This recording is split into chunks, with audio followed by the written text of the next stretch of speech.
informed me that he will be joining the meeting from 10 o'clock. And then in the meantime, he has requested Honorable Mundise to chair the meeting from 9 to 10 when he joins the meeting. And since now it's exactly 9 o'clock, we have got so far about 5 members in the meeting. Mundise, please take over and chair the meeting. We have got the quorum to start with the meeting. Thanks.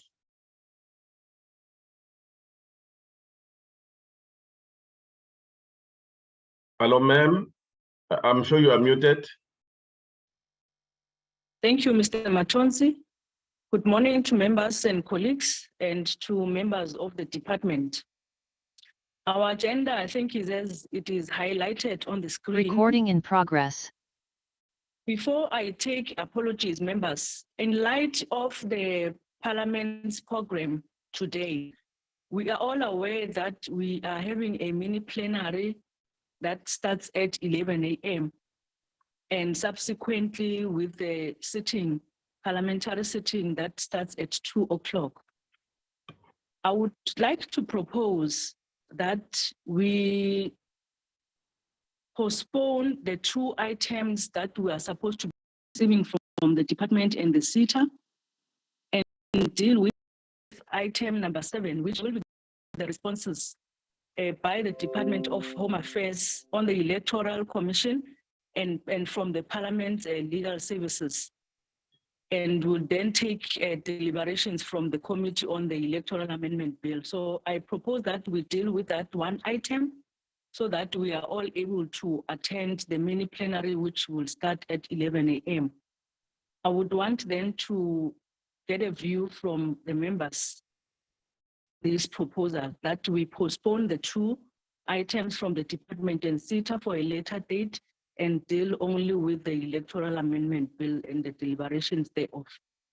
Can I then get views from the members? Honorable Rose. Thank you, Acting Chair. I'm happy with that, Acting Chair. Thank you very much. Is the co-chair in the meeting? Ma'am, no, she sent an apology, ma'am. Okay, do we have Honorable Tito or Mukhali?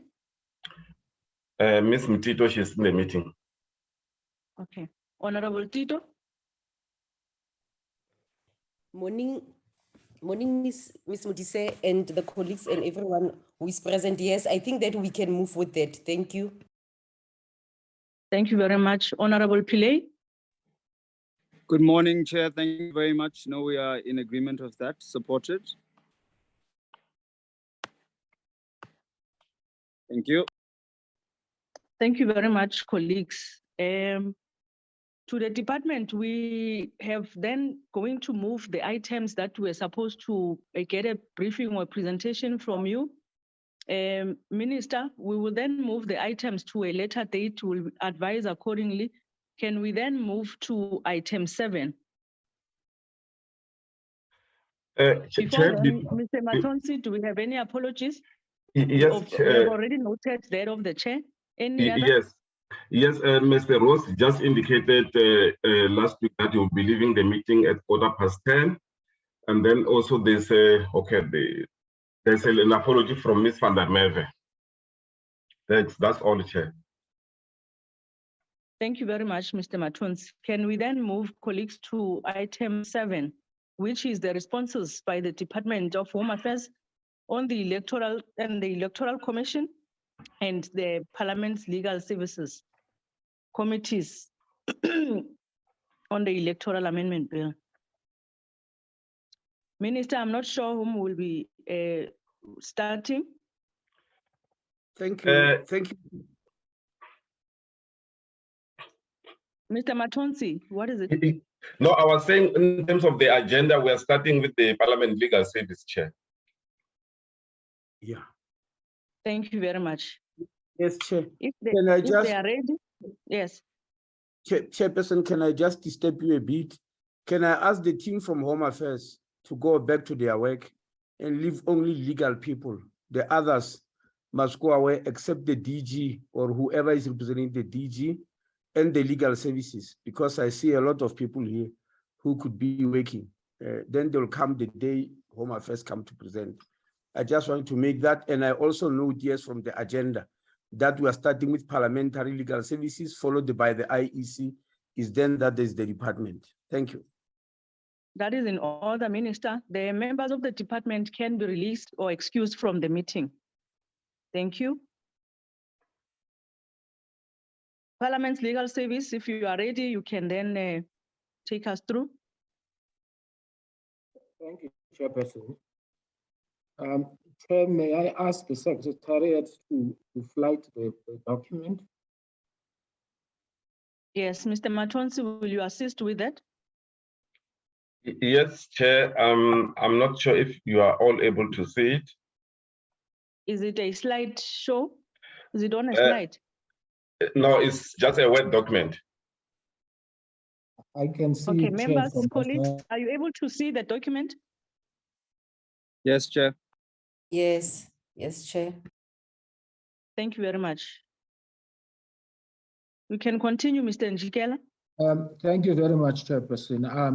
Chairperson, maybe I should begin by just making some few points so that there is no confusion in terms of the run of the document.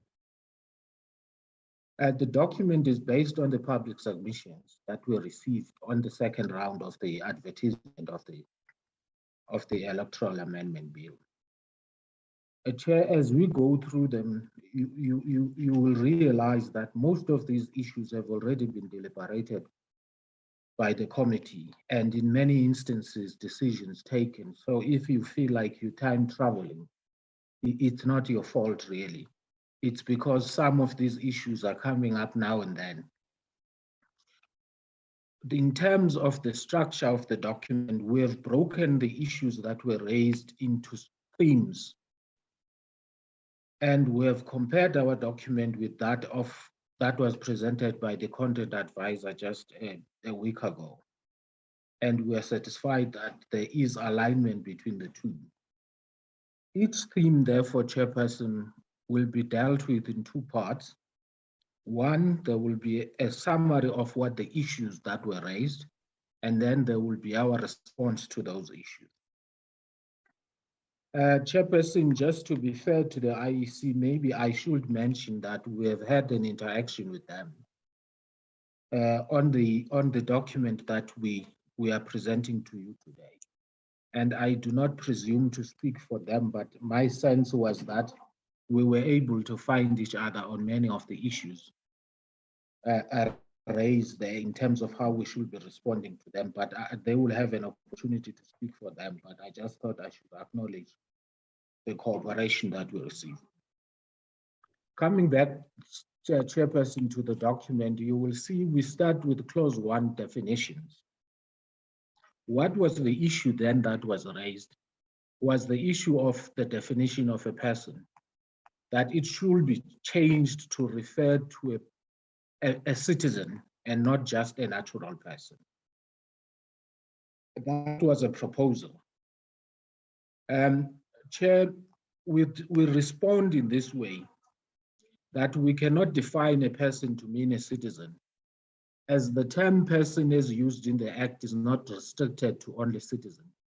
It is used in the Act to mean even a person who is not a citizen. And we give an example of provisions relating to offenses. So the term as used in the Act is broader than just a citizen, except when it comes to the entitlement to vote. But a foreigner, for instance, can commit an offense under the Act and will fall within the broader definition of a person. So we need to make a distinction between the two. Chairperson, we make another example where the requirements are for the person to be a South African citizen. This is expressly listed as a requirement in the Act. So the Act uses person, but when it refers specifically to a citizen, it does mention citizen specifically. So defining person as a citizen will most definitely create confusion within the administration. However, Chair, after meeting with the IEC, it became clear that the intention was not to include a definition of for the term person in the bill, but rather to make it clear that candidates who contest an election can only be natural persons. For that reason, Chairperson, to take into consideration the discussions we've had with the IEC, if Eddie can just go down a little bit. We are putting forward, Chairperson, just go down, yes. For that reason, Chairperson, we are making two proposals. One is to amend the definition, the current definition of candidates, by inserting the word natural immediately before the word person, and remove political party. I mean, political before the use of the word party. And this will become clearer as we go down why is that necessary. Chairperson, these are the proposals that are made to this definition to clarify the issue of a person versus a natural person. Chairperson, maybe I should hasten to add that and anticipate a question that may come, which has already been raised by colleagues with me. That if you are making this amendment or you're proposing this amendment, does it mean this amendment has to be advertised or re-advertised? Our view, Chairperson, is it is not necessary. For the simple reason, Chairperson, that these are the definitions that are already in the bill as it stands. They were always open for comment, and the issue has been specifically raised by submitters to the portfolio committee.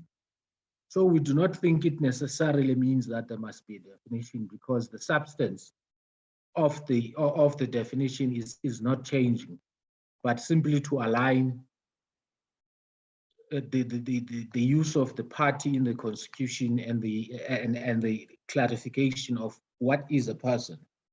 So for that reason, I just want to anticipate the question coming up later and explain now. The second issue, Chairperson, that was raised in relation to clause 1 is the use of the term political party. Now, this links up with what we have done in terms of the two definitions I've just spoken to. Political party should be replaced with the term party to be in line with the wording of the Constitution as Section 19 refers to a political party. And therefore, they propose the retention of the term political party as opposed to what we had just done to remove political party. In our response, Chairperson, we explained that the Electoral Commission Act does not define the term political party, but only the term party. The proposed correction of deleting the term political from the term political party in the bill was to bring the terminology in the legislation in line with the Electoral Commission. So this is just to close the gap that we don't define a party, and yet somewhere in another legislation administered by the same body we refer to a political party. That is likely to create some confusion. So removing political and leaving party is only intended to do that alignment. While it is noted that Section 19 of the Constitution uses the term political party, there are other sections of the Constitution. I don't know what's happening to my screen. I can't follow myself now. While it is noted, Chairperson, that Section 19 of the Constitution uses the term political party, there are other sections in the Constitution which only use the term party, e.g. Section 47. So the use of the term party in the Electoral Act is also consistent with the terminology that is in the Constitution. So we are not concerned about the differences that exist between the political party and the party, more especially in the definition that is provided in the Electoral Commission Act. The third issue, Chairperson, that was raised was relating to the definition of political liaison committee, and that it should be replaced with election liaison committee. Again, Chairperson, you will recall this matter was specifically discussed and decided by the committee, but of course there is a submission that it should be called Election Liaison Committee or Candidates Liaison Committee. Those are the two concrete proposals that are being made. In our response, Chairperson, we say the term Political Liaison Committee replaces the term Party Liaison Committee so that it is more reflective to also accommodate independent candidates and not only refer to parties. The decision to call the committee Political Liaison Committee was so that the acronym PLC could be maintained in the IEC training materials and to avoid having to change it. This, therefore, was a practical consideration, and I think the IEC may further expand on that. We move on, Chairperson, from clause 1 to clause 4. And the first theme there is requirements for independent candidates. Firstly is the issue of signatures in clause 4. The issue that is being raised that the requirement that an independent candidate must confirm that he has submitted names, identity numbers, and signatures of voters who support the candidate, totaling 30% of the quota for a seat in the previous election. And the feeling is that that quota is too high. The number of signatures required should be the same as the 1,000 signatures required for parties, or parties must also provide 30%. High number expected, therefore, to be too high and amounts to unfair discrimination and unjustifiable limits on the right to contest election. This is a barrier to entry and places an unfair burden on the IC. We respond in this way, Chairperson, and this is nothing new, we have said it before, that when we consider the case of Rechter versus Minister of Home Affairs, the court in that matter stated that an electoral law must aim to enfranchise and not to unduly restrict the rights of citizens to vote and stand for elections. When the department presented through their counsel a few weeks ago, they expressed a view which is similar to what is being raised, that the quota may be too high. However, moreover, it is important to establish that where a provision differentiates between people or categories of people, the differentiation must bear a rational connection to a legitimate government purpose. Again, Chairperson, this is what we had told the committee many moons ago. The signature requirement may be necessary to determine the seriousness of the candidate to contest an election and to avoid a lengthy ballot paper, but it should not be a barrier to stand for election. The quota set for independent candidates should therefore be reasonable. And Chairperson, we will take it no higher than what we have just said. There is a concern about it being too high, as 30%, and that they consider it to be a barrier for many independent candidates. I think in our last presentations on the issue, we had said one could say, given the muscle that parties and the mass mobilization structures that they have, this differentiation may be seen to be unfair. We move to the next one, Chairperson, which is also related to the above, that the bill state the amount of the deposit to be paid, or that the payments of deposit be abolished completely. So the proposal is that the amount of a deposit that must be paid must be stated in the bill itself, not left to the IEC to determine. Our courts, will reiterate, Chairperson, have on more than 2 occasions had an opportunity to consider the matter of requirements, that is deposit. In the ACDB matter and in the EFF versus Electoral Commission. And in both instances, the court confirmed the legitimacy of financial deposit. So that issue is settled in as far as the requirements of it. The bill allows for the Commission to determine the amount of the deposit to be paid. In this regard, it must be noted that Section 190 of the Constitution provides that the Electoral Commission has additional powers and functions prescribed by national legislation. The Electoral Amendment Bill that we are dealing with, Chairperson, therefore, becomes that national legislation. The reason why the amount of the deposit was left for the Commission to determine is because this amount can change over time. And it is then always easier and faster to amend the regulation as opposed to having such an amount put in an act, which then has to undergo the entire longer legislative process to amend it. So there was a practical consideration to that it will be easier for the IEC to regulate that on a regular basis, as opposed to them having to come to Parliament for an amendment. So it was therefore preferable for it to be put in regulations. Chairperson, we move to a very technical area now, which is Schedule 1, Item 22. Again, Chairperson, you will recognize this theme is the vacancy of IC. The matter has been before committee for quite a while now. The issues raised is that the bill proposes a defective recalculation method in the event of a vacancy, which violates the principle that the electorate is entitled to be represented in the NA by their representative voice. One party cannot be replaced with a different party if a party loses its seat via recalculation. Similarly, an IC cannot be replaced by a party or another IC. The recalculation favors larger parties, calls for a by-election to be held instead of recalculation. A vote for an IC is not only just a vote for the IEC, but it is a vote that rejects party politics.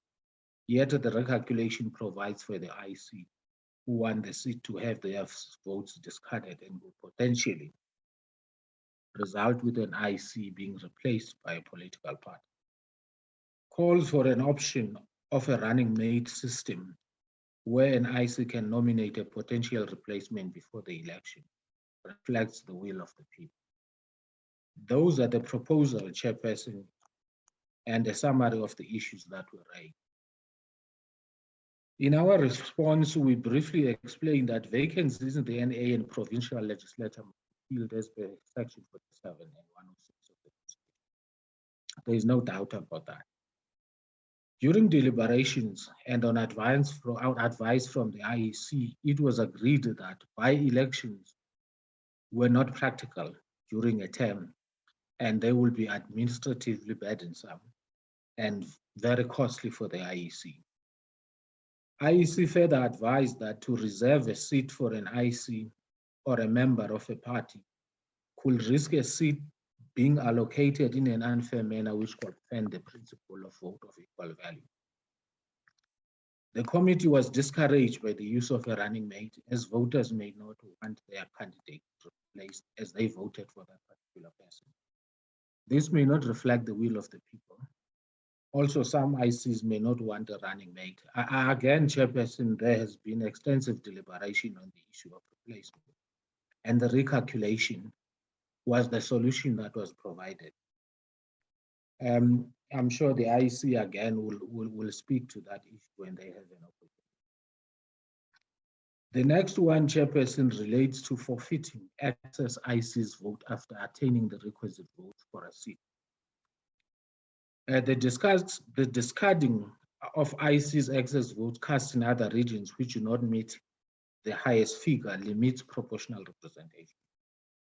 Solution will be to recognize current municipal districts and metros as constituency instead of 9 provinces as regions.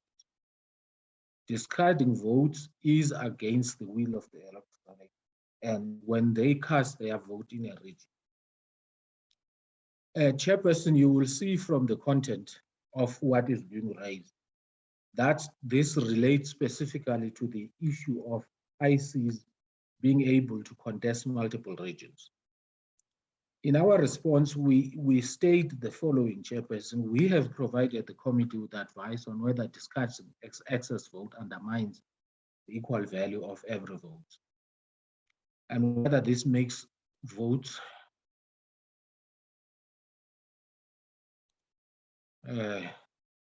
my screen is jumping up and down. I don't know how Eddie drives every day.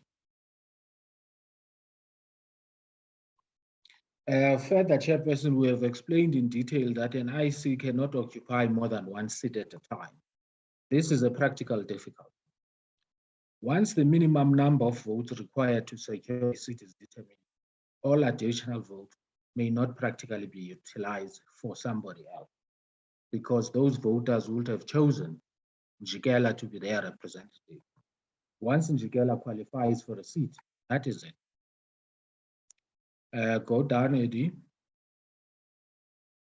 It is argued then that the dignity and personhood of those voters who vote for an IC are not infringed, as the will of their vote manifests in the occupation of a seat by their chosen IC.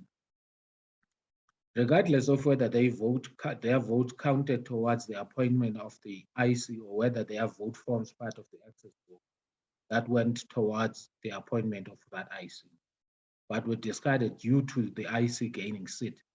Once the threshold has been reached of vote to qualify for a seat, because you can only occupy one seat at a time, that is the end of the road.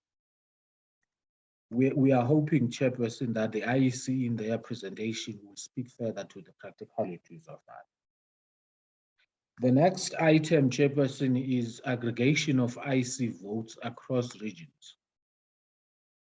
Unconstitutional, as it prevents ICs from meeting the requisite vote threshold in order to obtain a seat. If the total votes were aggregated across regions, an IC may meet the minimum requirement for a seat. So this non-aggregation of votes violates the proportional requirement, as the total vote cast will not be reflected in the total seats allocated. This violates the right to equality, as political parties are awarded seats based on all votes received, but this is not the case with the IC. It is an arbitrary discrimination against ICs compared to parties whose votes are ultimately aggregated as a result of the fact that they may compete for regional and compensatory seats. In our explanation, Chairperson, we merely state this. This provision could arguably be interpreted as infringing upon Section 19.3 of the Constitution, in that it prevents an IC from standing for public office, as it creates, I think there's words there.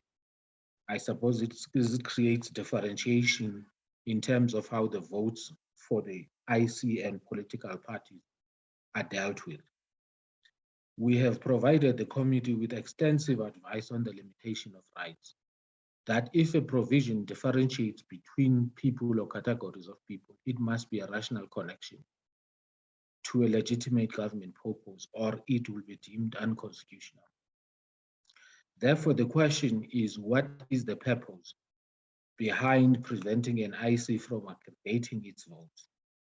Why would an IC be allowed to contest more than one region for an AA seat, but only the votes of one region meeting the threshold are taken into account for a seat and not the votes obtained in the other region? Chairperson, like I indicated at the beginning, we have had discussions with the IEC on the issue, and we were provided with what we consider to be an adequate explanation. Whether that will be acceptable to the submitters is a completely different matter. Next one, Chairperson, is the issue of compensatory seats. The same issues have come up again, that only half the seats can be contested by ICs. ICs cannot contest the compensatory seats.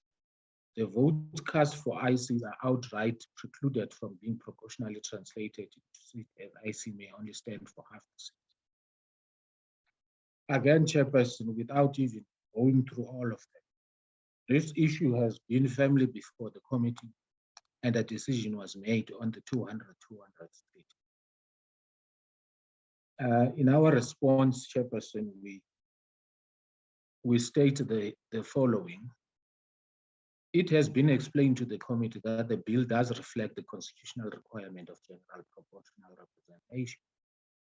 Although proportional representation is a requirement that is not exclusively for political party, it is practically difficult to provide for proportional representation with the independents, as they can only hold one seat, even though they may receive more votes than a political party. This is a practical issue we have dealt with over the past couple of months. To allow ICs to contest compensatory seat will distort the proportional representation requirement and also run the risk of the NA seats being unfilled. The IEC will further elaborate on the issue as discussed. Lastly, Chairperson, is the conclusion.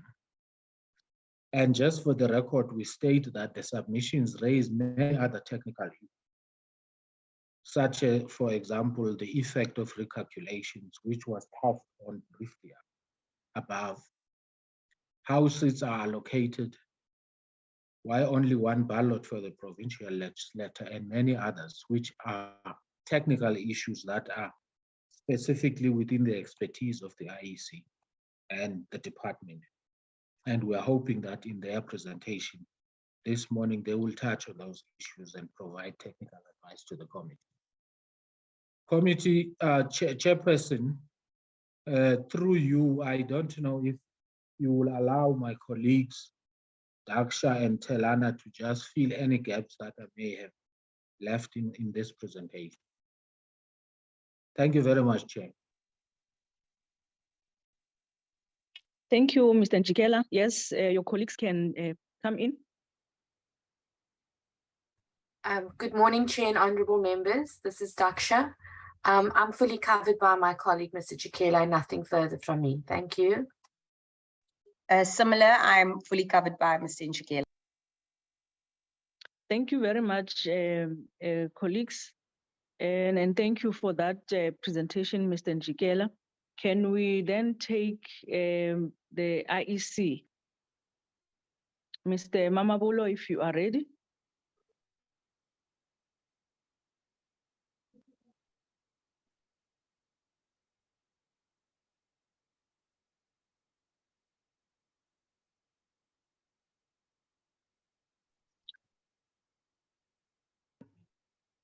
Mr. Matonza, are you going to assist in putting up here, the presentation? Chair.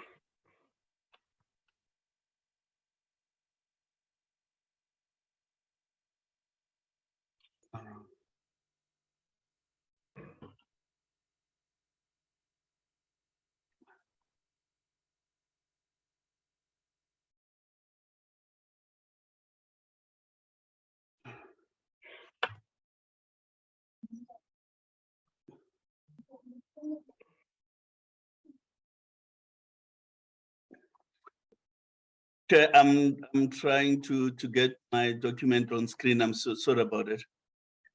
Okay, it's fine. You need any assistance from the committee secretary?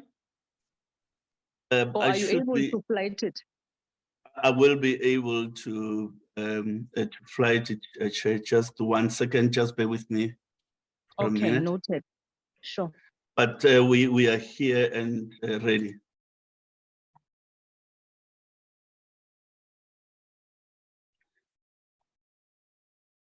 Chairperson, this is Adam Salmon here. I indicate whilst Mr. Mamabolo is getting ready that we can release the SITA team, seeing as they're no longer required for that line item. Thank you, Chair. Thanks, Adams. We indicated earlier that the department and the SITA can be released from the meeting. I'm not sure. Are they still in the meeting? There were 1 or 2 still, Chairperson. I was just indicating for them. Okay, they can be excused.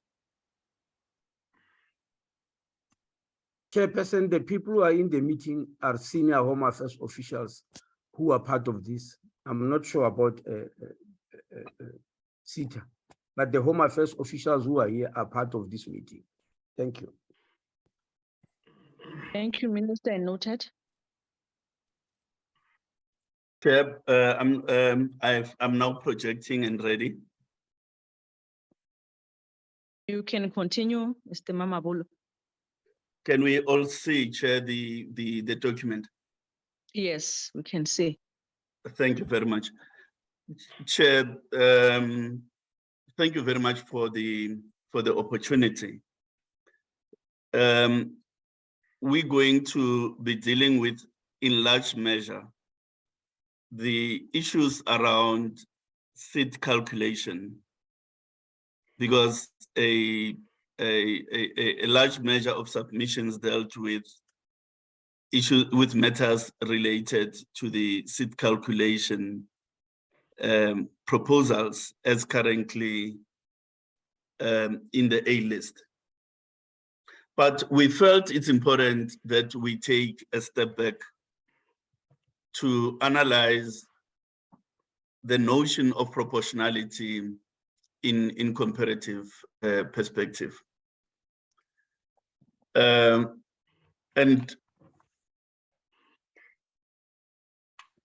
studies to electoral systems generally agree that perfect proportionality, meaning an electoral system where each party receives exactly the same share of seats as it receives votes.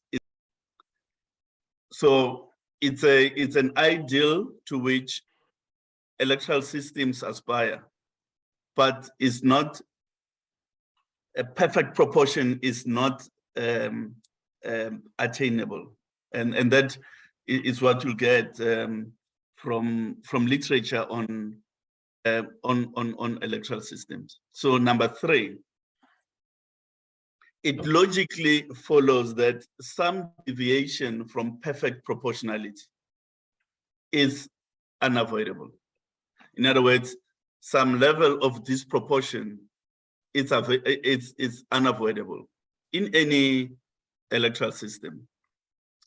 And that is presumably why the drafters of the Constitution use the phrase, in general, in proportional, must result in general in proportional representation when specifying the electoral system. The drafters of the Constitution realized that you can't attain perfect proportions in any design of electoral system. Hence, they use the language must result in general in proportional representation. They were alive to that reality that perfect proportion, attainment of perfect proportion, it's not possible. Now there are 3 primary factors that determine the proportionality of an electoral system. The first factor that determines the proportionality of an electoral system are electoral thresholds. Now, this refers to the minimum share of votes expressed in percentage that a party or candidate must win to obtain a seat in Parliament. In other jurisdictions, they specify for you to qualify for a seat, you must meet a particular threshold expressed as a percentage. 3%, 4%, 5%. Some jurisdictions go as high as 5%. The second element that determines proportionality of an electoral system is the district magnitude. And that means the number of candidates to be elected in an electoral district. And we'll talk to this a little bit more in a minute. But it's important, it's a second important factor. And lastly, the electoral formula, which is the mathematical equation that determines how votes are translated into the parliamentary seats. Now, most of the discussions have concentrated on the last aspect, the mathematical formula. You know, and we tended to ignore the issues around the district magnitude and the electoral threshold. If we did, we just spoke about those in passing. But overall, the proportionality of an electoral system increases with the decrease in the electoral threshold. So if we had set an electoral threshold of 4% and we reduce it to 2% as an example, your proportionality increases. And then if you increase, if there's an increase in the number of average district magnitude, in other words, there's an increase in the number of people to be elected within a particular electoral district, that tends to improve proportionality. And lastly, the improvements in the proportionality, optimizing, as it were, your formula that you apply in translating votes into seats.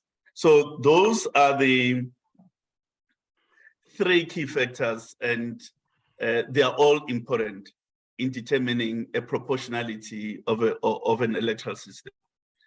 Now, if we go to number six, across all three factors, South Africa's electoral system is ranked among the most proportional. Well, it's not the first, but of course, is one amongst the most proportional in the world. And in the proposal that is before the Portfolio Committee, there is no electoral threshold proposed. And remember, we did say that the reduction in the electoral threshold increases proportionality. But where there's no electoral threshold, even better for proportionality. And this means there's, in that system, there's relatively few votes that are wasted. You know, so in comparative terms, the number of votes wasted where there are no electoral threshold, wastage is low. Wastage of votes is low. Every vote effectively counts in that scenario. Now, when we come to the average district magnitude, the South African district magnitude is high, and it's exceeded only by countries with just one national district. In other words, where they don't break things into regions and they use the whole country as a constituency or as a district, such as East Timor, Israel, Netherlands, San Marino, and Slovakia. But pertinently, Chair, Section 46(1) of the Constitution provides that the National Assembly consists of 350 to 400 members, and that's quite a high number of people to be elected, and that is constitutionally determined. And my apologies that I neglected to put the item number. I'll find the item number during the question time to conclude that point that follows. And on the other hand, Schedule 1A provides that the 400 seats of the National Assembly will be contested on the basis of 200 compensatory seats and 200 regional seats, as determined by this Portfolio Committee. And that the Commission is then empowered to proportionally determine the regional allocation of the 200 regional seats.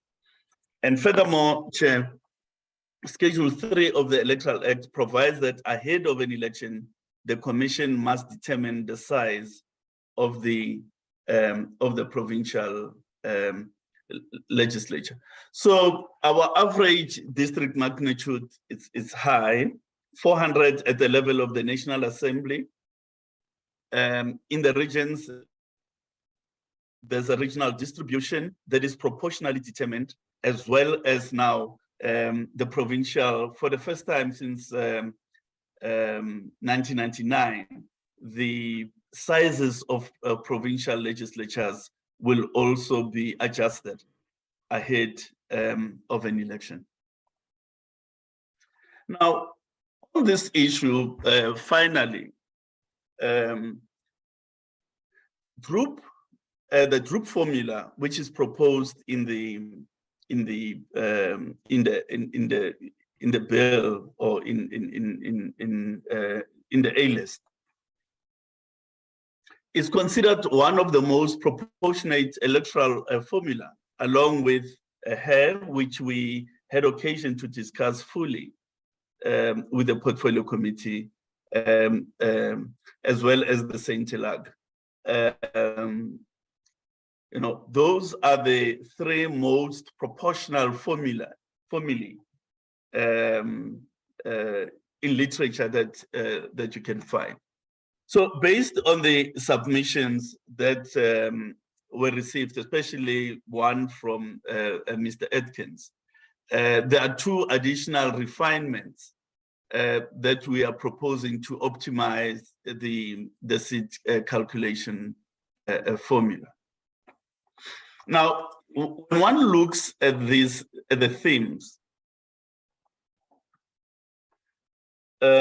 and what we're saying in as responses to those themes, the allocation of regional seats is biased in favor of larger parties and can have an unintended consequence of transferring a seat from a smaller party to a larger party. We're saying while this argument is mathematically correct, it's important to keep in mind that most electoral systems tend to reward parties with large electoral support, except where contestants with small support bases are protected, for example, through minority quotas. So if we want to deal with this phenomenon, I think it's a policy matter that has to be considered by the Portfolio Committee and eventually by the National Assembly, whether you want to introduce minority quotas. But our position is that the bill does not fundamentally violate the principle of proportionality, given the fact that perfect proportionality is not attainable. Moreover, in the examples that Mr. Atkins provided in the annexures to his submission, the bias has the bias that he alleges has a measurable effect only in extreme cases. So the use of the numbers there, he carefully created situations of extreme case. So it is not an omnipresent phenomenon, but one which is present in extreme cases. Now, theme 2 that arises from the submission is the fact that there is no. Sorry, Mr. Mamabolo. Mr. Mamabolo, can you hold on? Minister, can you please mute your mic? Here, I muted him. Thank you. Sorry, Mr. Mamabolo, you can continue. Yes, Chair. The use of a single ballot for provincial legislatures, as the proposal stands, the provincial legislature is not a two-tier, does not have a two-tier electoral system. It's a single tier, unlike the National Assembly. Now, the submission claims that because individuals are placed on the same ballot as parties, this proportionality in outcomes is inevitable. And therefore, the elections for provincial legislatures cannot meet the constitutional requirement of proportionality without having some form of sub-provincial constituencies. Well, the issue raised is the fact that the province does not have two ballots like in the National Assembly. But the provincial legislature should be likened to a regional seat calculation where independents are included and compete on the same basis as parties, and therefore a split is not indicated to realize. And then theme 3 that arises from the submission is that the inclusion of regional ballots in PR calculations for the National Assembly 6 requirements of in general proportional representation and to the section 19 right to fair elections. And the submission references that a proposal for that a second ballot is required in the National Assembly to meet the constitutional requirement of proportionality. The point is that the quota for compensatory seats is determined by the sum of valid votes across both ballots, which is the regional ballot and the compensatory ballot.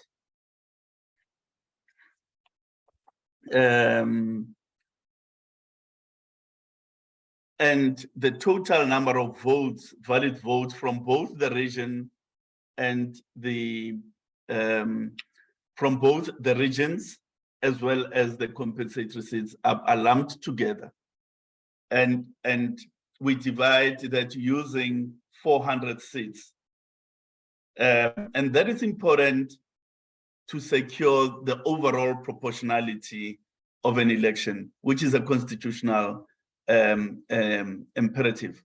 And the similar process obtains in respect of municipal elections. So our argument, mixing the regional valid votes as well as the compensatory valid votes together, working off the 400 total, and then minusing the allocations that a party or a candidate, independent candidates have already received, leads to a greater proportion than if you were to treat them as two unrelated elections. So that's really the argument that you put in before yourselves. And then theme 5 of the issues is the issue of contesting regional multiple regions as well. It's an issue that the Portfolio Committee debated at length, and it's related to Section 19 rights. And the Portfolio Committee arrived at a situation where independent candidates could contest any region, but that if they win multiple, they'll have to take where they secured the most votes. However, in terms of province, they can only contest the province of registration. That's, I think, the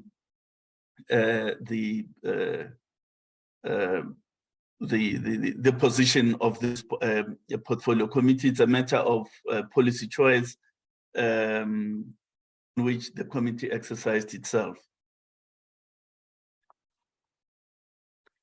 Chair, then theme 5 is what the submission refers to as a defective recalculation method. And the proposition, the alternative proposition, is that use the seat calculation that you did at election time to allocate to the next person. our view is twofold, is that we don't think it's advisable, as it could theoretically allocate seats contestants with few votes. Ultimately, as you go down, you could be forced to allocate to contestants with very few votes,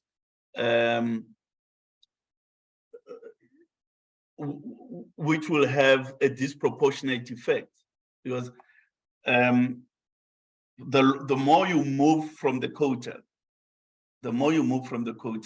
you are introducing a disproportion.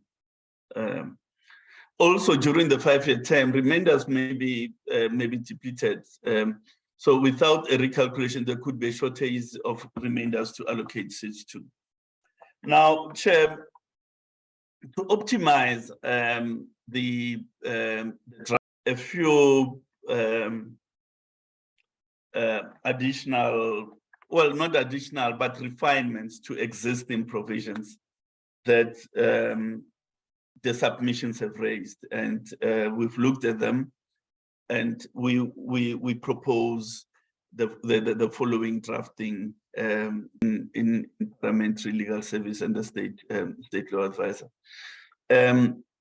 Item 7.2a and b, I think we need to refer to seats instead of votes. I think there was in the drafting of the A list a change from seats to vote, but in fact it has to be clear that we're dealing with the forfeiture of seats, not the forfeiture of votes.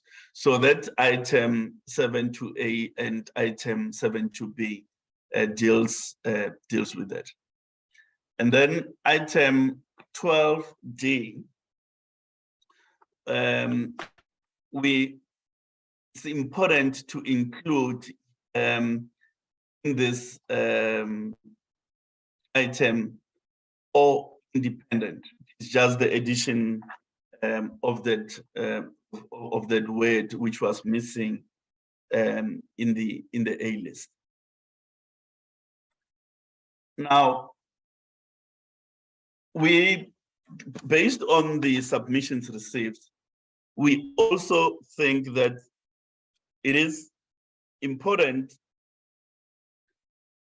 In items 7 and 12, we were dealing with both the filling of vacancies arising out of vacancies that are created during term. For instance, if an independent member of parliament dies or resigns or whatever. So we had lumped that together with instances of forfeiture. For greater clarity, we now think that, and based on the submissions received, we now think it's more optimal to separate the two. Hence, item 22 deals specifically with the filling of vacancies in the regions as well as in the provinces.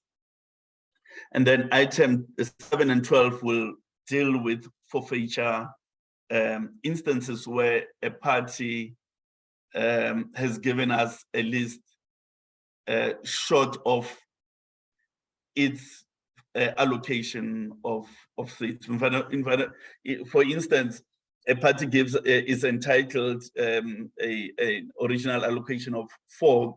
They only gave us a party list of 2. In terms of these provisions, they forfeit, and then a forfeiture recalculation must ensue. So item 7 and 12 deal with that scenario, and item 22 will deal with the filling of vacancies in legislatures as well as in the regions. And lastly, on this one, Chairperson, is item 23. This is to clarify something that was also identified in the submissions, that the recalculation can potentially lead to a loss of a seat by a person already holding a seat. This portfolio committee had agreed that such a scenario is undesirable, and therefore a provision should be introduced to protect that. So this item 23 affirms that no one who already holding a seat will lose a seat because of the recalculation. And those will be the drafting proposals that we want to place on the table. Chair, there's an issue of the signatures. I think the Parliamentary Legal Service dealt with it. There's a corresponding issue about who don't hold a seat in any of the legislatures. And it's a matter that the Commission will deal with when they amend the party regulations, the party registration regulations, as well as your candidate nomination regulations. Because the Commission is alive to the fact of the desirability of parity between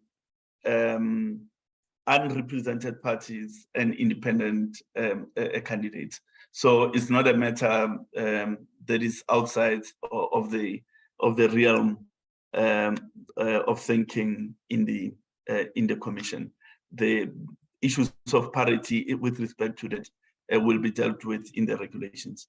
Thank you very much, Chair. I'm not sure, Commissioner Love, before I hand over through you, the Chair of the session, whether other members of the Commission wants to, there's Commissioner Love, the Vice Chair, Ndate Moepja, and Mema Suku, who are online, and I think Ndate Mashinini as well. But through you, Chairperson. Thanks. Thank you, Mr. Mamabul. Thanks, CEO, Chairperson, through you. Firstly, greetings to yourself and the honourable members. I don't think we as commissioners have anything to add at this stage. I'm sure in response to questions, Commissioner Moepja will also lead on some of those responses and will ask others. Thanks very much.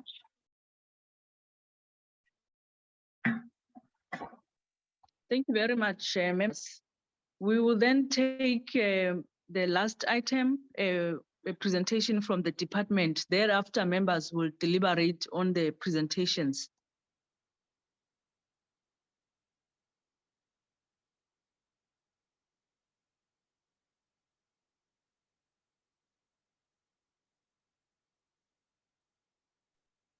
Thank Minister you. Aaron?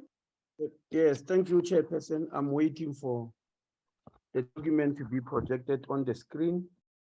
The document I'm going to take you through, Chairperson, as you are aware, our legal advisors who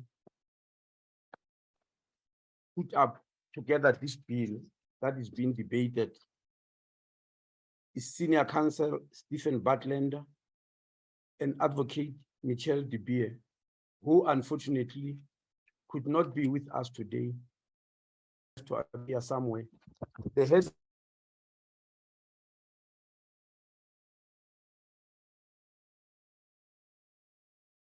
in ourselves, we'll try to see what best we can do. But I've got a document here, which was written by the two senior counsels in responding to your questions. Yeah, that's the document. Can we move fast to, yeah, as you can see, it says it's an advice sought by the brief memorandum consider address the revision proposed in the A list prepared by the National Assembly Portfolio Committee to revise the Electoral Amendment Bill. It goes on to say revisions of the bill. The proposed revisions in the bill demonstrates that there's been serious effort by the Portfolio Committee to consider the comment made by the public on the bill and the proposals made by the Electoral Commission. The Portfolio Committee has itself debated the issue, and in the A list has adopted substantial revisions to the bill. I think it's a very important statement to make because there are some people who believe that their inputs are ignored by the Portfolio Committee and by the department. The two senior counsel want to emphasize that is a demonstration that the Portfolio Committee is indeed listening. Can we move on? Now, yeah, item number 4, it says the most substantial revision contained in the A list are the following proposal. The first one, replacing the 3-round system of allocation of regional seats in the National Assembly and seats in the provincial legislature with a single round system. 4.2, introducing 3 ballot papers for the use in the national provincial elections, 1 ballot for the regional seats and in the National Assembly, 1 ballot for the compensatory seat in the National Assembly, and the last ballot for the election of each provincial legislature. That is item 13 in Schedule 1A, Clause 11. And number 3, making provision to fill vacancies in seats allocated to independent candidates. And number 4, permitting independent candidates to contest more than 1 region, provided that they receive more than one in the region where they receive the most votes. Item 5, specifying that an independent candidate requires a signature of voters totaling at least 30% of the quota for the seat, and I'm sure members know that. Now, the senior council is addressing each of these 5 in turn. Now, the new system for the allocation of seats, let's start there. Our advice is that, in our view, replacing the 3-round system, yes, that's item number 6, please. Yes, move to item number 6. They are taking the 5 items one by one. Yes. In our view, replacing the 3-round system for allocating seats in favor of a single round system is to be commented. First, the 3-round system created the following problems, as the public comments pointed out. Number 1, that is 7.1. In the 3-round system, independent candidates will have been allocated seats in the first 2 rounds and political parties in the 3rd round. And number 2, which is 7.2, after the first 2 rounds, all votes of independent candidates will have been removed. 7.3, the upshot was the quota required for political parties to obtain a seat will have been lower than what independent candidates were required for the same seat. And fourthly, this issue of an apparent unequal playing field has been resolved as all political parties and independent candidates contest for the same quota in the system contained in the A list. Second, the single round system contained in the A list is simpler to apply and easier to understand than the 3-round system. Simplicity in the electoral system promotes the rule of law. So that deals with the issue. In other words, in summary, we commend the 1-round system, and the legal advice is that the 1-round system is the best. And the issue of 3 ballots, the introduction of 3 ballots, in our view, promotes voters' rights to participate in elections and to make political choices. This is because voters will be entitled. I'm on 10, sorry. Sorry. I was not moving with, yeah. We are here on the 3 ballots. Let me start again on 9. The introduction of a 3 ballot, in our view, promotes voters' rights to participate in elections and to make political choices. This is because voters will be entitled to vote for both an independent candidate for the regional seats and for a political party at the same time for the compensatory seat. The A list, therefore, departs from the dichotomy that the first version of the bill created. Voters can thus vote for both the regional and compensatory seats. The system will, at the same time, permit independent candidates to contest the National Assembly. Vacancies, yes. Many public comments were directed at the provisions which deals with the filling of vacancies. In respect of seats allocated to the political parties, vacancies will be filled by the party list as it currently is. The first version consists in the seats of independent candidates should be filled only at the next election. Holding by elections will not be workable or financially feasible across an entire region or province wherever a vacancy arises. That was the initial position. The A list, however, proposes that the votes from the previous election will be used to fill the vacancies as follows. Number one, that's 13.1. The votes and seats allocated to the independent candidate causing the vacancy will be disregarded. 13.2, the votes and seats allocated in the independent candidates already in the office will be disregarded. And 13.3, the results of the region or provincial legislature will be recalculated respectively. And 13.4, that's point number 4. The vacant seat will be awarded to an eligible independent candidate or party that contests the preceding election. Now, this addresses the concerns that were raised in the public participation process. That's section 47, subsection 4 of the Constitution, that provides vacancies in the National Assembly must be filled in terms of national legislation, requires the vacated seat to be filled even before the next general election. While it is true that a seat allocated to an independent candidate that is vacated could be allocated to a political party and not another independent candidate, that is the system that best reflects the will of the voters. If, for example, the seat were to go to the next eligible independent candidate, that could, in theory, be a candidate who only received 1 or 2 votes instead of a party that received many thousands, that will evidently not fulfill the requirements of proportionality. Can we move over?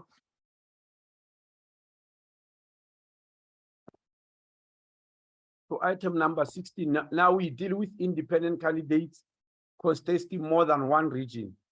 The Portfolio Committee proposed to enact a system which provides that independent candidates may participate in more than one region for election in the National Assembly. We have previously advised that such a system will be constitutionally compliant. We wish to know the following. Can we move over to item number 18? Yes. Yes, we wish to know the following. The A list provides that if the same independent candidate receives a seat in more than one region, the candidate is awarded the seat in the region where he or she received the most votes. We fully support the inclusion of a rule which governs the seat that will be allocated to an independent candidate in the event that they receive a seat in more than one region. It will be patently inappropriate to leave that to the individual discretion of the candidate. In our view, consideration should, however, be given to stating that the candidate will be awarded the seat in the region where he or she received the highest proportion of votes, rather than the greatest number of votes per se. This is because in some regions, a candidate may have received a large number of votes, but proportionally received lesser, lesser support in the region with a larger population, like Gauteng or KwaZulu-Natal. In other regions with smaller populations, like Northern Cape, the candidate may have received fewer votes numerically, but a larger proportion of the support from the electorate. So in our view, a rule that awards the seat with the great proportion of vote better gives the effect to the vote, to the voice of the voters. Now, the issue of signature requirements. The Portfolio Committee has been proposing that Parliament should adopt a formula in the legislation to determine the required number of voter support with the preference to a percentage of quota for a seat in the previous election that has landed on 30%. In principle, we repeat that we are of the view that using a formula will be a rational approach. However, 30% appears to be too high, The previous quota for a seat in the National Assembly was approximately 44,000. Can we move on? Yes, it was 44,000 votes, assuming that a similar quota will occur in future. It will require an independent candidate to demonstrate the support of 14,667 voters in order to contest an election. Even if this support could be obtained using electronic resources, as we understand the proposal, it may be impossible for an independent candidate to obtain such a support, especially if they are only able to gather signatures in a limited time provided for the election timetable, right therefore before the election. In our view, such a high threshold will arguably be an unjustifiable limit of the Section 19 rights of citizens to contest an election as independent candidates. By contrast, in respect of political parties, we are on 26.1.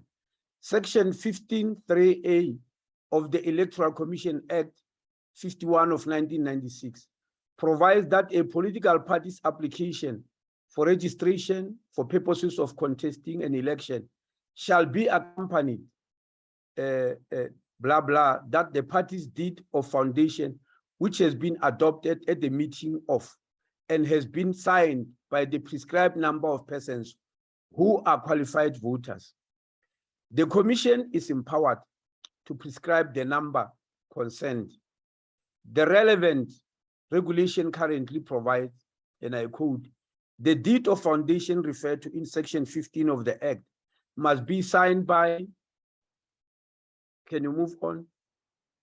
Must be signed by Roman figure 1, 1,000 registered voters for the application in respect of the entire Republic. Roman figure 2, 500 registered voters for an application in respect of a particular province. And Roman figure 3, 300 registered voters for an application in respect of a particular district or metropolitan municipality. Accordingly, political parties require less than 10% of the number of signatures to register than any independent candidates who will require to be contest a single region in an election. We continue to be of the view that this is the Commission to prescribe. In other words, we believe the issue of signatures must be left to the Commission to prescribe, as we also support the parliamentary legal services, that even the issue of the amount of money to be paid must be left to the Commission. Chairperson, our motivation is that if we are prone to put in numbers in an act, every time something changes, because numbers cannot be static, something changes, we are forced to amend an act. And this, the IEC has elaborated on very clearly. When the Electoral Act number 73 of 1998 was enacted, it was just a few months before the second democratic elections of 1999. And the act stated that the provincial seats will be, which was coming then in a few months' time. And because it was in the legislation, it got stuck. Even when population changed around the country, the IEC could not reallocate seats. Provinces like Gauteng remained at the lower level despite their population doubling. Now we had to go to Parliament and amend, as we did in 2020. And now the new amendment says, before every general election, the IEC will determine the seats in provincial legislatures. So it changes with circumstances every 5 years. And so we're asking that we leave the matters to the IEC as it is, so that they are the ones who determine numbers. In conclusion, we have advised that the State Admin Director General that are currently preparing a more detailed opinion concerning these issues and others, which we hope to provide in the course of the week. In other words, they will give more details. They were just giving a summary of what is needed for today. Thank you very much, Chair. Thank you. I submit. Thank you very much, Minister. And thank you very much to all the presenters who have presented on the issues on the EAB. Colleagues, I'm informed that the chair has joined the meeting. You are welcome, Honorable Musa Chaban. Colleagues will then now deliberate, make comments or ask questions on the three issues that have been presented to us. We will then take hands as follows. We'll take Honorable Brandon. We'll take Honorable Kanyile, followed by Honorable Lekwase. We'll followed by Honorable Ross. Ms. Tito will follow. And then we'll also take Honorable Mokhale. I think those are the 6 members I see on the platform. In that order, colleagues. Thank you very much, Chairperson. And let me also appreciate and thank all of the stakeholders for the different presentations that we've received. Chair, I'm just going to deal with it specifically and to say that in respect of clause 1, I support the proposal that was made in terms of where it says candidate means a natural person and removing the word political to read as party. I support that. It makes perfect sense and it's also constitutionally viable, but we must keep the word natural person and remove the word political to read as party. I think that follows with 2 that says independent candidate means a natural person contesting an election and who is not nominated on a list of a party, again removing the word political. In respect of the terminology political liaison committee, Chair, I think we've deliberated much on this, where we've agreed as members of the committee that it was just basically a matter of thematics and languages. And in terms of that, I propose that we should just stick to liaison committee rather than election liaison committee, but definitely not the word candidate, because I foresee that we may have challenges if we use the word candidate again. So perhaps we could look at liaison committee, but if the committee resolves on election liaison committee, I think that's still, I don't have liaison committee from the beginning. I was saying would have actually sufficed if we were calling it a liaison committee. In respect of clause 4 of the signatures, Chair, I have to reiterate that 1,000 signatures for me is definitely too low. And I think it opens the electoral system to vulnerability.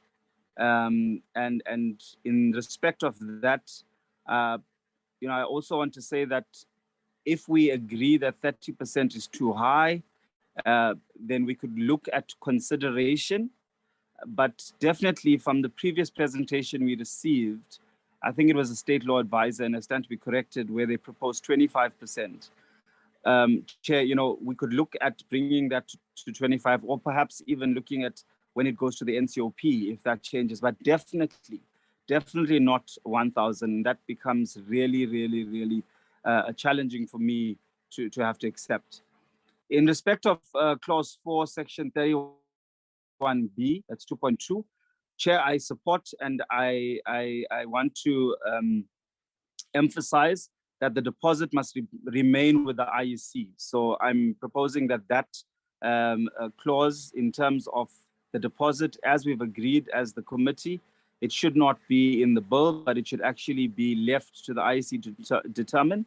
And particularly, I think the motivation is that the deposit may change from time to time.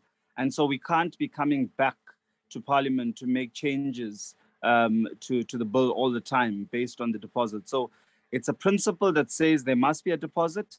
I think we've even differentiated that it's different for provincial legislatures and National Assembly, but that must remain with the IEC to determine.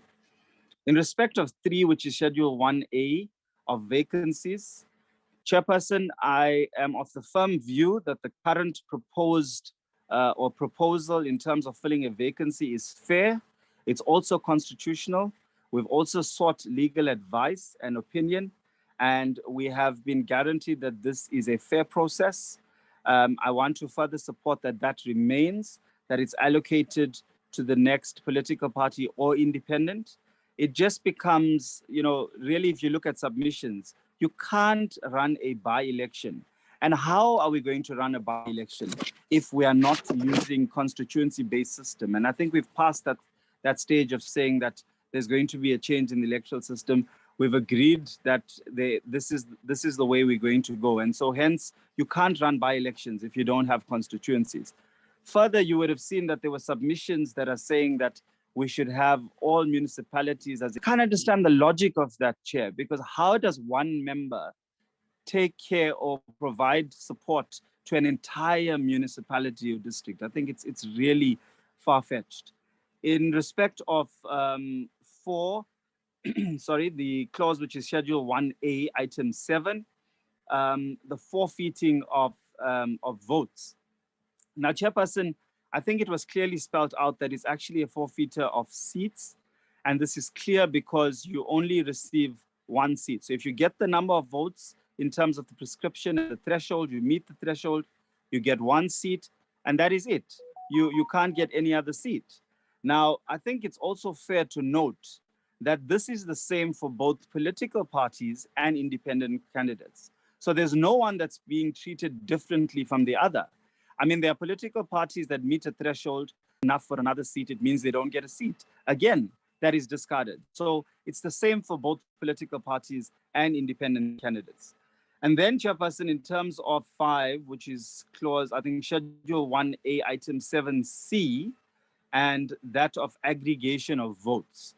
Chairperson, I submit that you cannot aggregate votes. It becomes, again, a process that becomes really unfair. I think it's important to note that political parties on a provincial to national, which is the province to national, is only calculated on the votes that they receive from that province or region. So it can't be different for independents to then aggregate votes across regions. In respect of the NA, which is the national to national, I think it has been clear that that is in respect of compensatory seats, which is actually can be called PR. And currently in local government where independent candidates are contesting, they don't contest the PR, they only contest the ward. So I can't understand what makes it different, because if you are saying that you must aggregate, then how is it that in local government you don't aggregate because you're contesting only at a ward level? And if you win that ward, you win that ward. So it's the same process that we need to follow. And I support that it cannot be aggregated, or the votes cannot be aggregated. Thank you, Chairperson. Those are my submissions.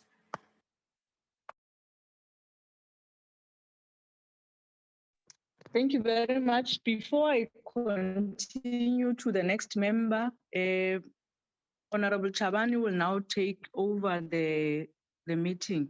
The chair has joined the meeting. Thank you very much. The next member, Ms. Kanyele. Thank you, Chairperson. And greetings to the Minister and colleagues and everyone in the meeting. We appreciate the presentations that are before us. I only have 2 comments on this particular issue. The first issue is the issue of signatures. I believe I'm in support that independent candidates can submit 20% of the signatures. And secondly, the issue of the deposits, I do believe that we have discussed it previously as well. And we're in agreement that independent candidates should pay the deposits and amount which will be determined by the IEC. Thank you very much.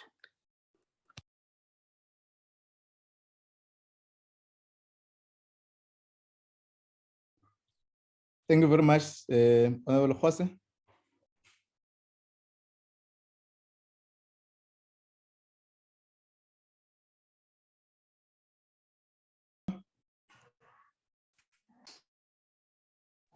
Thank you very much. Thank you very much, Chairperson. I think Honorable Brandon has covered most of the issues. I concur with him. Thank you. Thank you, Honorable Roos. Thank you, Chair, and thank you to all the presenters for the considered input. And it's also encouraging to see just how much input was received from civil society organizations and members of the public. And so we thank them all for their participation. Chairperson, I'm just going to go through it from top to bottom just to make sure I don't miss anything.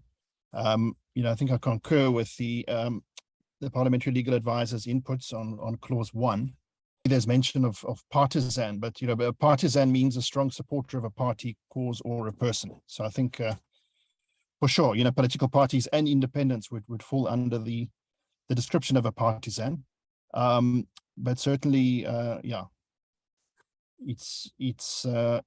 would be incorrect to call one of them non-partisan, for example. So I agree with the inputs that were given there from the legal advisors.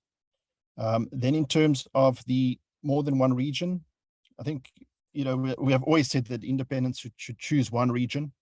I think there's a lot of talk about direct accountability and direct responsibility. And the DA has always argued that candidates that stand in a party, that they need to choose their province where they stand. And the fact is that you are going to be representing your constituency, even if it's a constituency that your party gives you, where you live in that province, and you need to be there, Chairperson. So we have always contended that. But the input from Michael Atkins, he points out the problem with allowing independents to stand in multiple regions. There are a lot of unforeseen consequences of that that need to be noted. Then there's a lot of issues raised about using districts and metropolitan municipalities as constituencies, etc. But Chairperson, this requires a demarcation process, and we have discussed this on numerous occasions. And the DS position here is certainly that we should consider having a sunset clause in this bill, which states that after the 2024 election, that full electoral reform needs to be considered. And then we have all the public participation around that. Because constituencies and all of this, it's not a simple matter of just splitting the country into more areas and then allocating people there. There are a lot of nuanced arguments and things to be considered about. For example, how do you hold a member of parliament accountable in a constituency for things like municipal issues? And that's something that really needs to be dealt with in a you're an MP, you're in that constituency, and if you don't perform, we fire you. So I think it needs to be the subject of a lot of deliberation and participation, and we should have a sunset clause in this bill to deal with that and a number of the concerns around constituencies. But Chairperson, I think we've deliberated already. There's no time for it in the electoral timetable as we have it. Then in terms of the let's get here, the qualifications, that's fine. Then there's the issue of the signatories. Having considered this and looked at it, I think there's two options. The one is to talk about percentages, as we have discussed in the past. Another option is just to look at the 1,000 and to decide, is that a sufficient number? Because that is what is in place at the moment to register a political party, etc. But I think there's been valid concerns raised about setting the appropriate bar. Now, we had a presentation from the IEC, and the lowest option that we were presented with was 20%, which the DA agreed with.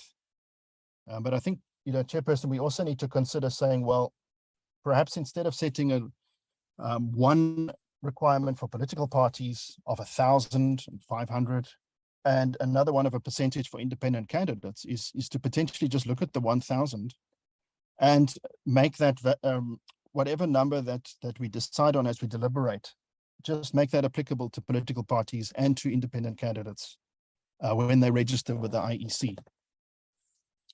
Then, Chairperson, in terms of the deposit, I think we've deliberated at length on this. There must be a deposit, and it should be left to the regulations. And I think it's important to consider, the IEC made a point about deposit and potentially looking at independent candidates potentially paying a less of a deposit than political parties. But then one also needs to consider the equitable share. So number one, these deposits get paid back if you are a successful candidate. So it's not money that is being lost. It's money that's required to run the election, and that money then gets paid back. And Chairperson, we've given the comment to say that if you are going to, what political parties do is fundraise. So they raise the funds to fund their operations, the ability to contest an election, and the IEC also needs that additional finance as more and more parties participate in an election to run it.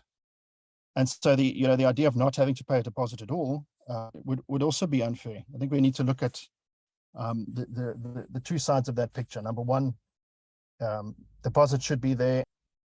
Then in terms of the vacancy, I think there was a comment in the public participation that an independent candidate vote is a vote that rejects party politics. But Chairperson, that you cannot say that for sure, because you could have a situation where a person votes for a specific person in their area because they know them and they support them as an individual. But if that person wasn't there, then they would go for a political party. So one cannot formulate this legislation on the notion that if you vote for an independent, then you are voting against political parties. You might just like that specific independent. And certainly, I agree with what's been said before in terms of once you have been allocated a seat, then the will of all those voters has been satisfied, because again, the crux of the judgment in that was that you are choosing to associate, and if you associate, there's the vehicle of a political party. As we've seen on Saturday, certain persons then take that opportunity to say, let's then form a political party and associate. And then there's the option to not associate and be an independent. And then you, as Honorable Pillay has mentioned, you get enough votes to get a seat and you get the seat. Then in terms of aggregating votes, again, I think part of the problem with that as well is that, it would be difficult to say, take the votes of Northern Cape voters and then they get utilized to select a Gauteng candidate, for example. So I think it's a bit problematic to aggregate votes in that way. And then in terms of general proportionality, I think the IEC made a comment that the person that made a submission about this has carefully selected numbers to get a result. Chairperson, I've asked for this on several occasions. I think it would be very valuable for this committee just to receive a presentation on this mathematics, because it's a big part of the judgment to ensure general proportionality. And the claim here is that there are serious distortions. And I think if we do not explore that and make sure that we've exhausted that, then it could be problematic if this is taken on and it is found that there is some distortion, and we didn't take the opportunity to satisfy ourselves that as the IEC had said, it's impossible to have pure proportionality, but that there's nothing extremely untoward over here. Because my understanding of how this works, and the system proposed is really complicated and technical. And it's a headache to explain to anybody. But every time you see the word recalculate, that equates to changing the quota. And I think, Chairperson, we really need to explore that properly so that we as a committee, we've now seen what this distortion is, and we agree or disagree that is an acceptable or an unacceptable distortion.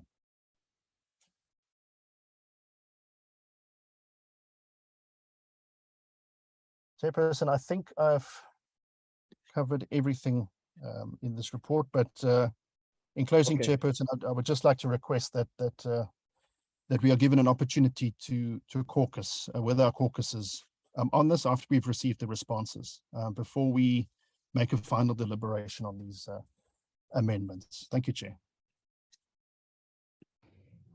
Okay, Honorable Tito.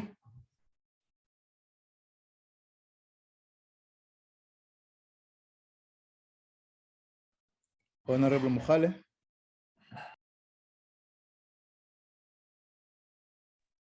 Thank you very much, Chairperson. I think the previous speakers have touched on a number of things. But my issues are just two issues that I just want to focus on, Chairperson. Firstly is on the signatures. I think the 30% for me is reasonable enough because we don't want to find ourselves here with a lengthy ballot paper of over 100 independents here. So I think that 30% is good enough. I don't agree with 1,000. I think it will create problems for us if we were to lower the number of voters that they need to submit. And in addition, on the issue of the list, we have raised the concerns as the EFF with regards to the verification process of that list, because we shouldn't have a system where people can just take the voters roll, sit down with it and copy all the names and the surnames and the IDs of people and submit to the IEC and say, these are people who say they are going to vote for us. So in terms of the verification processes that the IEC is going to put in place, we need to ensure that those kind of issues they are properly dealt with, so that we don't have that. Secondly, on the issue of the deposits, I hear many of the colleagues who have spoken say the matter must be left to the IEC to decide on it. But my concern is that we shouldn't have a differentiation in terms of the amount that independent candidates need to pay as deposits and what political parties need to pay as deposit. I think the amount should be the same because we're all contesting for the same thing. So you can't have a system where I have to pay 5,000 as an independent, but the political parties are expected to pay 20,000. So that we are not going to support as the EFF. Thank you very much, Chair.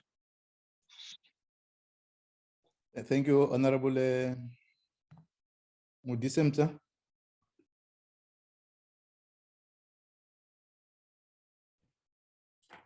Okay, I think she has indicated that you have network issues. Morning, members and the leadership of IEC, Parliamentary Legal Service, State Law Advisor, the Minister and the team. Thanks for noting the apologies. I don't know why the Honorable Mutis has decided that I must proceed with the meeting because she was doing very well. These are the issues that I think I've received from members. Focus on the areas where we had issued for written comments. And I think we must appreciate the work that has been got into the responses from the three stakeholders, the IEC and the Parliamentary Legal Service and State Law Advisor, including the Home Affairs. There's an area where the minister, I'm not sure whether you will be able to deal with. He has indicated in his closing remark that his legal team still had to work on some areas. And I'm not sure that you will be able to deal with some of the issues that are arising from this meeting. I'm going to noting that the sitting is starting now at 11, and I'm advised that that items that have been taken out for us to focus on this area. To request comments from the presenters, and then we'll then able to in the next meeting, as there's a proposal which I think is coming, that we may need to have a time to interface with some of the issues that have been raising. And we may not conclude the deliberation today. What will then inform Mr. Matonsi and the team to assist us to get extra days for the deliberation so that we are able to be on time to submit to the National Assembly. But I'm encouraged by the submission of all members in terms of the issues that are arising. There may be some of the issues that the teams may need to come back to deal with here. Let me invite Parliamentary Legal Service, State Law Advisor, the commissioners of the IEC and the minister to make a input. I'm sure members will agree, because I'm trying also to solicit support that we may need to then come back and further deliberate on these issues. If there are issues that these teams, IEC, Legal, Home Affairs, and the State Law Advisor may need to come back, may be given time on the issues that have been raised. Can I start with the Legal Service, Parliamentary Legal Service, Mr. Njikela? Thank you, Chairperson. I actually, taking my notes, as far as I know, Chairperson, there were no questions, but rather comments on the issues that all the teams have raised. Chairperson, there may be an issue of signatures that seems to be a contentious issue. As I understand, the issue revolves around the issue of the percentage. More than whether it should be there or not, is whether it is 30%, 25 or 20 or any other percentage. And there has been a suggestion, which is for the committee to consider, that it be left to the IEC.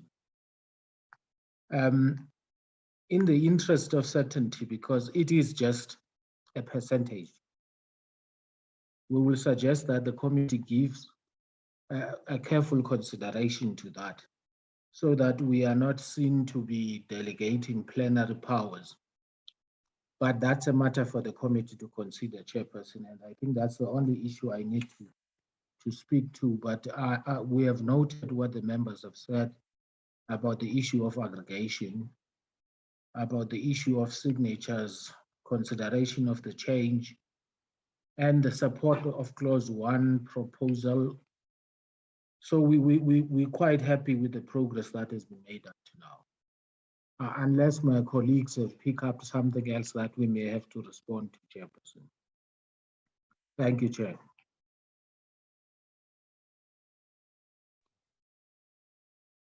Thank you, Mr. Njikela. State Law Advisors. Thank you, Chairperson. Ms. Govender from the Office of the Chief State Law Advisor. Chairperson, firstly, just on a point of clarity, the Honorable Pillay did raise the proposal of 25%, but just to clarify, that was not proposed by the Office of the Chief State Law Advisor. So just to place that on record. Secondly, we do agree with the presentation that has been made by Parliamentary Legal Services. And then obviously, we will be guided by the committee deliberations and the outcomes of those deliberations. And obviously the drafting proposals that were put forward today and which we have only had sight of today. However, we will consider those and be guided by this in finalizing the A-list. Thank you, Chair.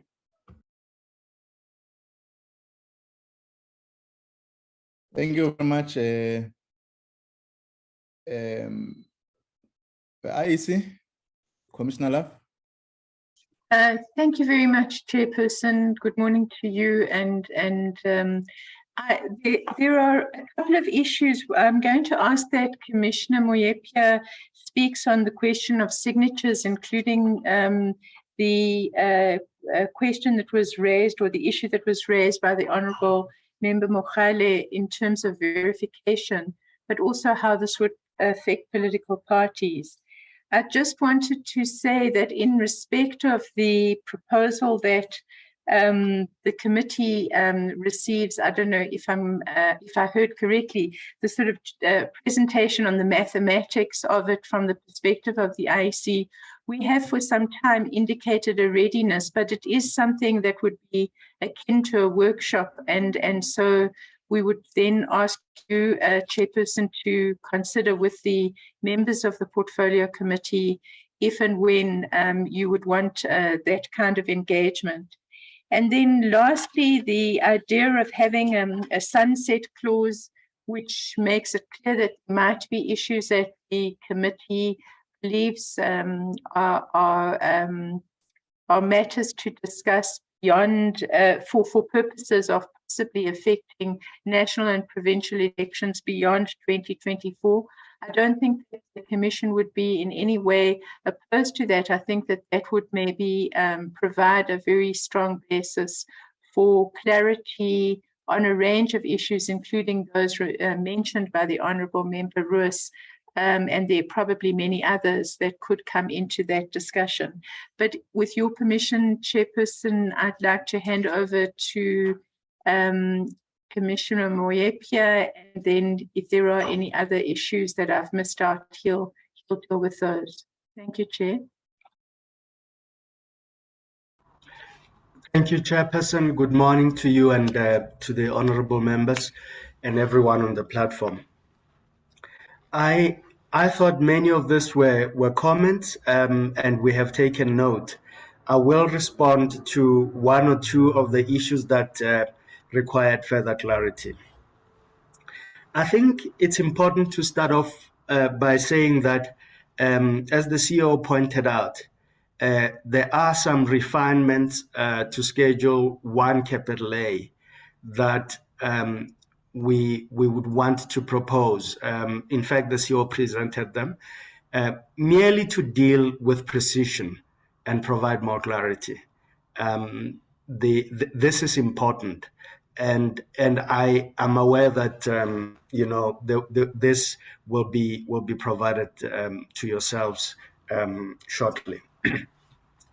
The issue raised by Honourable Roos is one that I ask through you, Chair, that we be provided with clarity. It's not clear to us what presentation is outstanding from the IEC in relation to the application of the different formulae. You will recall, and we will send that presentation if it's necessary, but if it's a different presentation that is required, let us also be clear so that we do not withhold something that is being requested of us. But to our knowledge, there is no outstanding presentation that we did not make. We did present through the CEO the application of the group method. We applied, we showed using historical data how it would apply to an election. We also did using the hair method. And so I'm not clear about what it is that is outstanding, and we would ask respectfully that that clarity be provided. The issue raised in relation to how the signatures or the names or the ID documents, ID numbers, sorry, of persons that support a particular candidate or a party are issues that we've also dealt with, but let me, for clarity's sake, indicate that what we intend doing is to create a system, as we do for candidate nomination, where an independent or persons who work with that independent or party administrators will in fact capture on our system intended for that purpose the persons who support that independent candidate standing as a candidate, or a party for that matter standing in or contesting that election, and they will do so on the system. It will, once they capture the ID numbers, it will keep a running tally It will indicate to them once they have reached the required threshold or number. It will indicate to them what identity documents qualify and which of those do not qualify. And this will be something that is obviously visible, will be made visible to the independent candidate or persons that are representing that independent candidate or political party. I think those were the issues that we were asked to deal with. Commissioner Love and CEO, I have not picked up anything that was new that was raised today. All the other matters. If I have, please remind me or please deal with them. Thank you very much, Chairperson.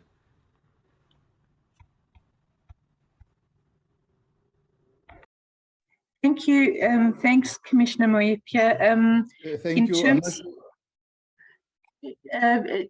Chairperson, I don't know, first of all, whether we can ask the CEO if there are any other matters.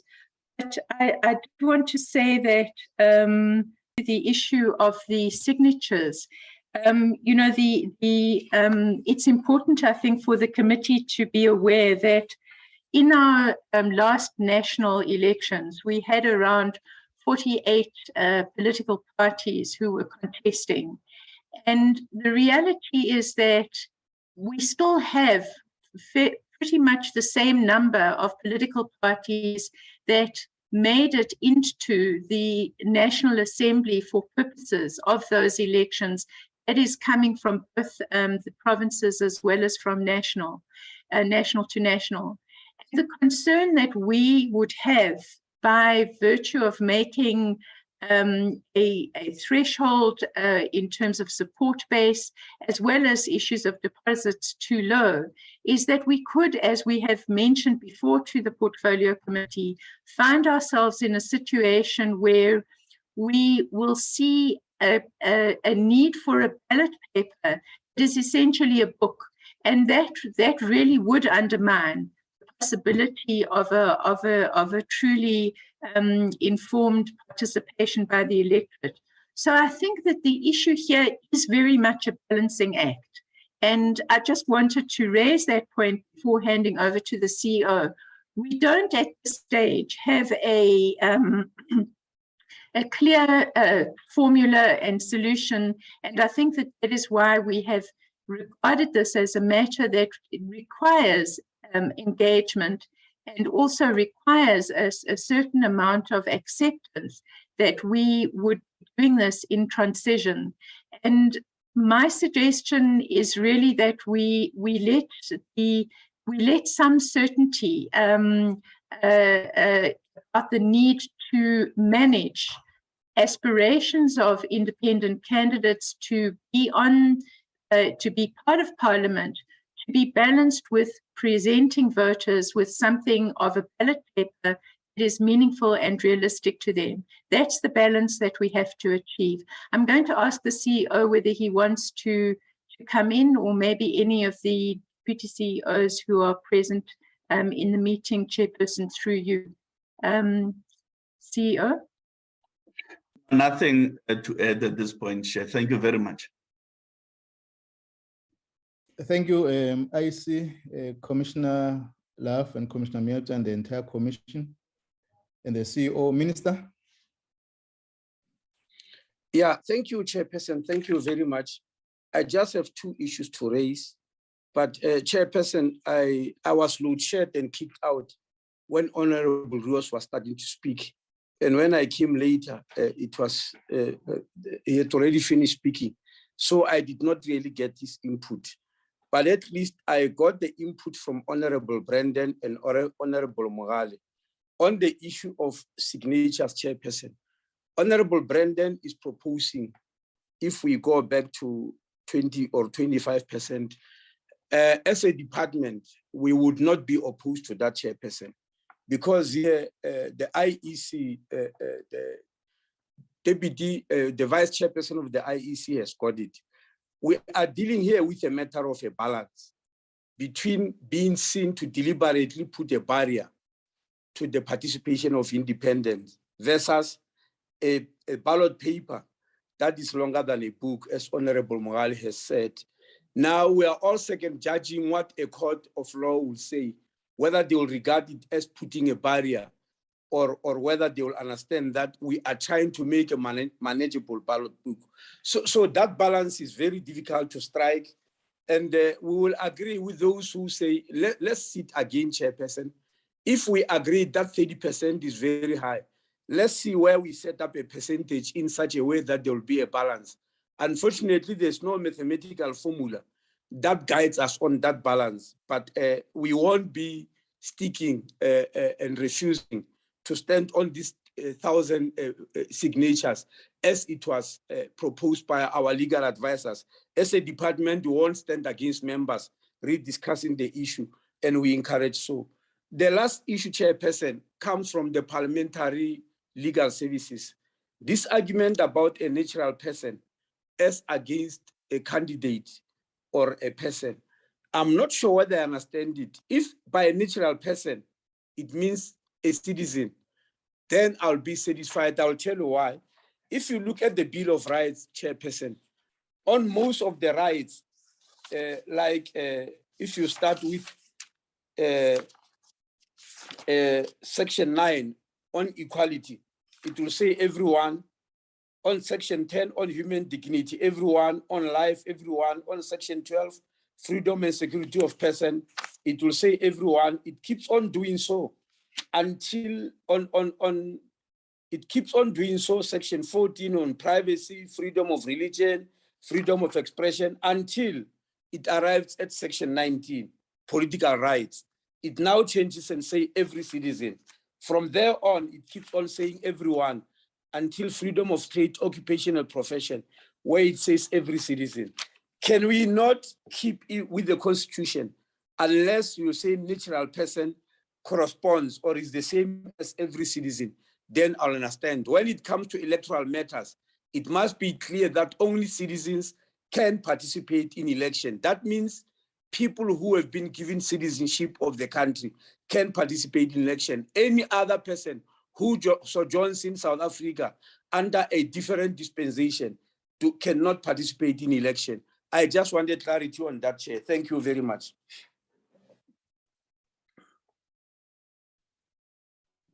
Thank you, Minister. I'm not sure you will want us to invite Mr. Njikela, or we may cap the response in our next session, noting that you have already indicated to the committee that you are still waiting for further guidance around some of the issues from the legal team. I'm trying to establish so that I don't suppress your request, but I'm sure you may not be far from my thinking. No, I'm not, not because my legal team said they are still going to give us. In fact, they didn't say anything new. They are just going to give more reasons of the stance they've taken. Now, this one was a question, it can be answered next time on the issue of natural person. If it corresponds to citizen, then there's nothing to answer, Chairperson. But I'm not sure whether I understand what they mean by natural person. That's the clarity I was looking for. If it can be answered in the next meeting, realizing that Parliament has already started, I still have no problem, Chairperson. But I don't want the matter to be closed there at natural person until we understand what actually we mean by a natural person. Okay, thanks, Mr. Njikela. I was not speaking on your behalf. I was just trying to get the thoughts of the minister on what I was inputting, also from my thoughts. Mr. Njikela? Chairperson, natural person refers to a human being. In other words, a candidate can be nothing other than a human being. Yeah, then Chairperson, I'm against that. Let's discuss it next time. I'm totally against that. No, Minister. I don't know whether in the previous session it was like that, how the meeting was conducted. but you raise your matter. I'm inviting Mr. Njikela to express the view. And he has not completed, and I'm sure you are yet interrupting him. If you can give him that respect. Mr. Apologies, apologies. My apologies. Chairperson, I think Noted, Minister. I think what one has to bear in mind is that in as much as there may be political entities like parties, the candidates in the party are human beings. And I think that is the distinction we're trying to make. But I see the minister feels strongly about it. I don't think they will be to the department to just have a discussion around it so that in the next meeting we can present the committee with what has been the outcome of that discussion in the same way that we did yesterday with the IEC. So I think that spirit should continue, that we engage each other on the issues. Thank you, Chair. Okay. Thanks, members, on the responses and comments from Minister, the IEC, and the Parliamentary Legal Service and State Law Advisors, and the contributions of members on specific issues where they affirm and there are slight differences, and further deliberations on some of the issues that are being raised. The second point, I think, Commissioner Miepza, you must be comfortable that all the presentations were from the IEC.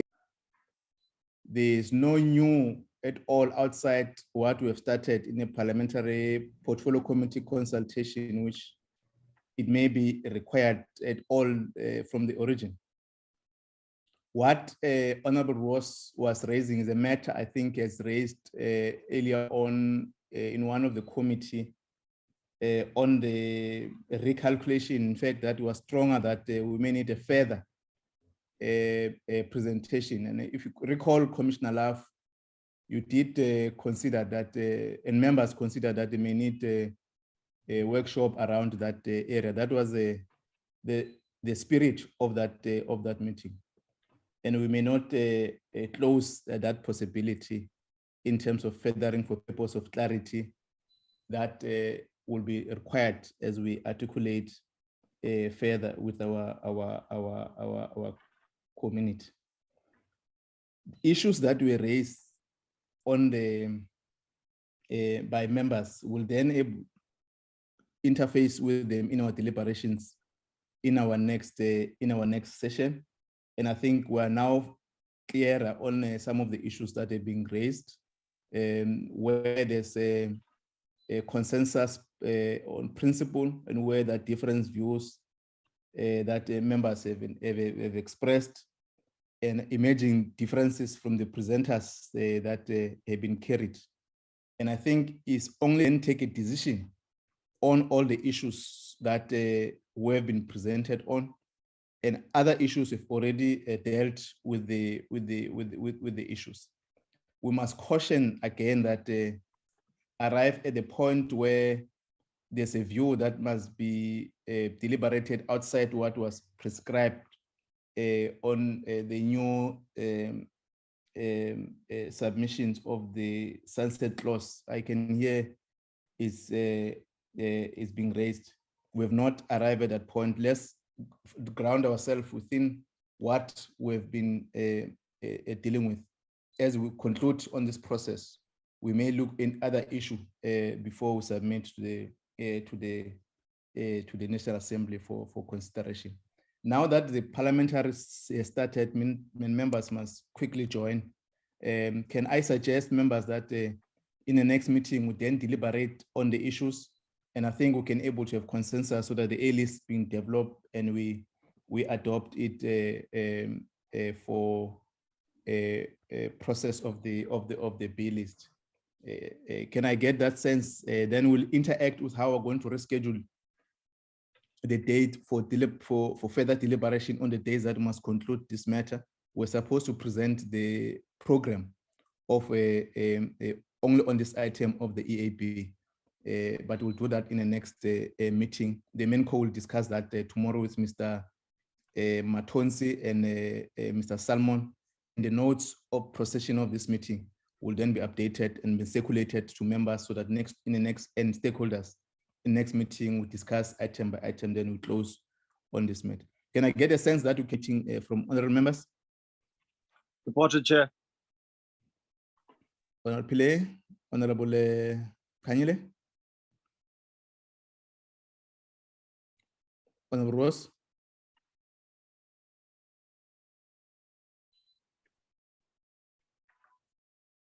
Honorable Mohale,